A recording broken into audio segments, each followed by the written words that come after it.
Okay, I'm not going to waste any time. I know that you know that 90% of morning routine videos are bullshit and aren't feasible to implement for most people. So in this post, I'm going to break down a simple 10-minute morning routine that you can actually stick to, and I guarantee it will change your life. I know because it's the same one that I use to manage a 13-hour workday 7 days a week and still stay happy. Yep, you heard that right. And really quickly before I begin, if you've watched some of the older videos on this channel, then surprise, the founder of the Healthy Kangaroo, have decided that I'm going to be writing our posts from now on. So if you have any questions about anything, just send us an email or post a comment. Alright, here's a routine. 1. Get out of your bed to turn off your alarm. 2. If it's dark outside, turn on bright overhead lights, otherwise let natural light into the room. 3. Read through the background of your phone. I'll elaborate on this in a bit. 4. Hug yourself. No, that's not a typo, you heard it correctly. Actually hug yourself. 5. Weigh yourself. 6. Drink a full glass of water. 7. Splash cold water on your face. 8. Wear an analog watch and stare at it for 1 minute. And you're done. 10 minutes. So here's why this has worked so well for me. First, putting my phone far away from my bed forces me to get up to turn off my alarm, and it prevents me from hitting snooze 6 times before rolling out of bed like a groggy panda that ate too much food. Ideally, your sleep schedule is consistent enough that you don't need an alarm to wake up because your circadian rhythm takes care of it for you. But life happens, I get it, and there have been plenty of times where my sleep schedule has been completely whack. Second, if you're like me, you usually wake up before the sun's out. So turning on bright overhead lights tricks your brain into thinking it's daytime. The blue light that's emitted from most artificial light sources is interpreted by your eyes as sunlight, which literally wakes your brain up. And if you wake up after the sun's out, which is perfectly fine by the way, draw the blinds or open the curtains to let the natural light into the room. If you can, go outside. That's by far the best way to do this step of the routine, but if you can't, it's not the end of the world. Third, read the background of your phone. Okay, what on earth does that mean? Well, in order to get my mind right for the day, the background of my phone is just a black screen because it's easier on my eyes and white text. More specifically, it includes the following: my long-term vision, my short-term goals, and mindfulness reminders. The reason I do this is because it programs my RAS, which stands for Reticular Activating System. It's just a fancy way of saying that when you remind yourself of something, like your goals, as you go about your day, you'll identify opportunities to satisfy that reminder.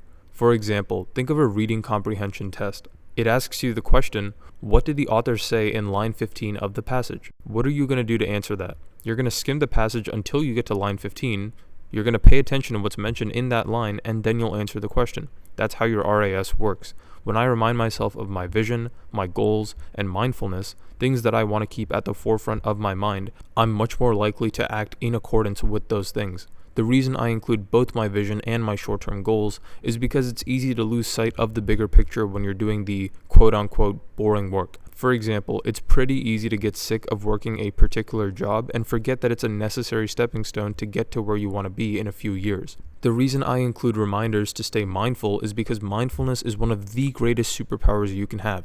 From a focus, stress management, happiness, and overall well-being standpoint, it's one of the most useful tools in existence. Practicing it will literally improve every aspect of your life. I promise you that.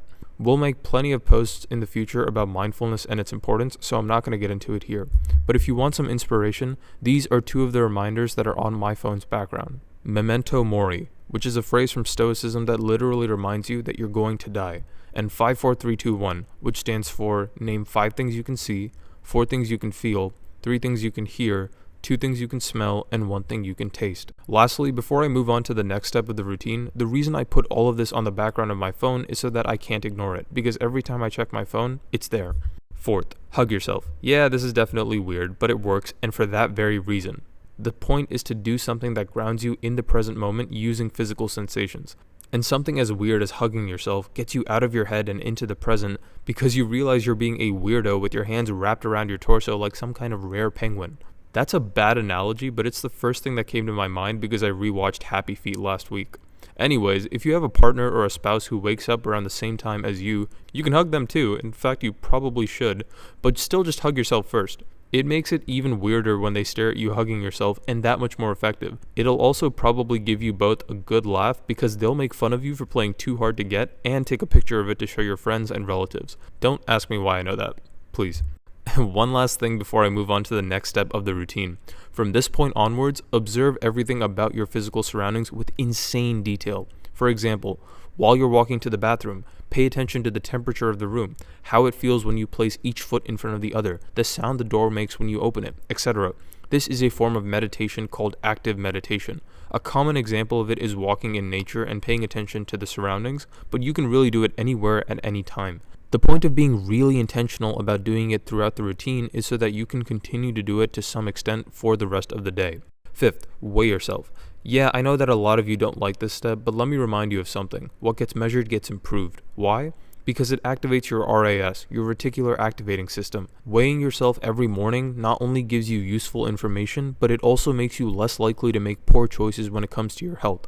You're more likely to exercise, get the right nutrition, get up to move throughout the day, etc. So by doing this, you're setting yourself up for a lot of success as the day progresses. Something I like to tell myself often is that if you can win the day enough times, you can achieve anything that you're after. Sixth, drink a full glass of water. If you've gotten enough sleep for you, which varies from person to person and honestly from day to day, then you're more than likely dehydrated when you wake up. Drinking a good amount of water, for simplicity's sake, will further help with waking your body up, and it'll stimulate bowel movement, which just means that you're more likely to take a piss or take a dump, which is obviously good for you because your body's getting rid of bad shit by doing so. No pun intended.